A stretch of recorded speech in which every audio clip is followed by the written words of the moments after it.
دوستو آج ہم بات کریں گے ایک بہت بڑے موضوع پر، نیٹو کا ممکنہ خاتمہ یا کمزور ہونا۔ آپ جانتے ہو کہ نیٹو وہ اتحاد ہے جو دوسری عالمی جنگ کے بعد بنا تھا۔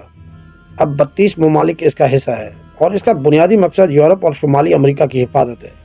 لیکن 2026 میں چیزیں بدل رہی ہیں، خاص طور پہ جب سے ڈونلڈ ٹرمپ کی واپسی ہوئی ہے تو اس نے کافی ایسی پالیسیاں انٹروڈیوس کرائی ہے، جیسے ٹیرف پالیسیاں، گرین لینڈ کا تنازعہ اور دیگر عوامل جو نیٹو کو اندر سے توڑ رہے ہیں۔ تازہ ترین اعداد و شمار کے ساتھ، کیونکہ یہ سب ابھی ہو رہا ہے، سب سے پہلے ٹرمپ کی ٹیرف کی بات کرتے ہیں۔ تو ٹرمپ نے اپنی دوسری مدت شروع کرتے ہی جنوری 2026 میں یورپین یونین پہ نئے ٹیرف لگا دیے، 25% اضافی ٹیرف اسٹیل، ایلومینیم اور آٹو پارٹس پر۔ یہ اعداد و شمار امریکی تجارت وزارت کی رپورٹ سے لیے گئے ہیں جو 15 جنوری 2026 کو جاری کی گئی۔ یورپ نے کیا جواب دیا؟ انہوں نے بھی امریکہ پر 20% ٹیرف لگا دیا، خاص طور پر ٹیکنالوجی اور زرعی مصنوعات پر۔ تو اس کا نتیجہ کیا ہوگا؟ نیٹو کے اندر معاشی جنگ۔ جرمنی جو نیٹو کا سب سے بڑا یورپی ممبر ہے، اس نے کہا ہے کہ اس کی جی ڈی پی میں تقریباً 1.2% کمی آئے گی۔ ورلڈ بینک کے تازہ پیشن گوئی کے مطابق جنوری 2026 میں ٹرمپ کا کہنا ہے کہ نیٹو ممالک دفاعی خرچ 2% جی ڈی پی کا نہیں بڑھا رہے، تو امریکہ ان کی کیوں حفاظت کرے؟ یاد ہے، صرف 11 میں سے 32 ممالک نے 2025 میں یہ ہدف پورا کیا۔ نیٹو کی اپنی رپورٹ کے مطابق اب ٹیرف کی وجہ سے امریکہ یورپ کو چھوڑنے کی دھمکی دے رہا ہے۔ تو بھائی یہ تو بالکل خاتمے کی طرف بڑھنے کا اشارہ ہے۔ اب آتے ہیں گرین لینڈ پہ۔ تو ٹرمپ کا پرانا شوق ہے، 2019 میں انہوں نے گرین لینڈ خریدنے کی کوشش کی تھی اور اب 2026 میں وہ دوبارہ اس پر زور دے رہے ہیں۔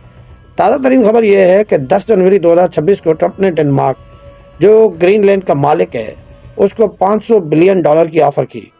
آرکٹک وسائل اور اسٹریٹجک پوزیشن کی وجہ سے ڈنمارک نے انکار کر دیا اور نیٹو میٹنگ میں یہ تنازعہ بن گیا۔ گرین لینڈ آرکٹک میں ہے جہاں روس اور چین کی دلچسپی بڑھ رہی ہے۔ بہرحال نیٹو کی 2025 رپورٹ کہتی ہے کہ آرکٹک میں 40% اضافی تناؤ ہے روس کی وجہ سے، اور اب ٹرمپ کا یہ مطالبہ نیٹو کو مکمل طور پہ کھوکھلا کر رہا ہے۔ ناروے اور آئس لینڈ جیسے ممالک پریشان ہیں کیونکہ ان کی معیشت تو آرکٹک پر ہی منحصر ہے۔ ڈنمارک نے کہا ہے کہ اگر ٹرمپ دباؤ ڈالتے رہے تو وہ نیٹو سے نکلنے پر غور کریں گے۔ تو یہ تو اتحاد کی بنیادیں ہی ہلا رہا ہے۔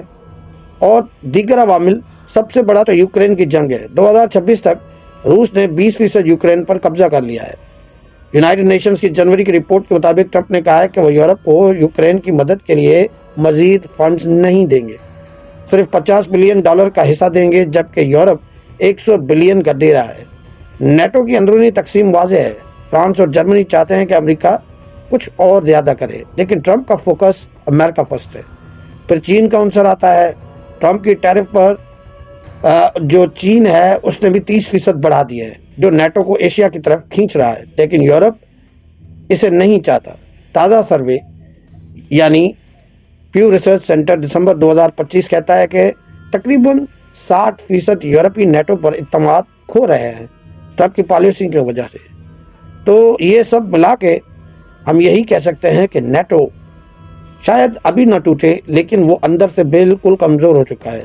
امریکی صدر ڈونلڈ ٹرمپ نے حال ہی میں اعلان کیا ہے کہ وہ ڈنمارک، ناروے، سویڈن، فرانس، جرمنی، نیدرلینڈ، فن لینڈ اور برطانیہ سمیت 8 یورپی ممالک پر 10% ٹیرف یعنی درآمدنی ٹیکس عائد کریں گے، جو 1 فروری 2026 سے نافذ ہوگا اور جون میں بڑھ کر 25% ہو جائے گا۔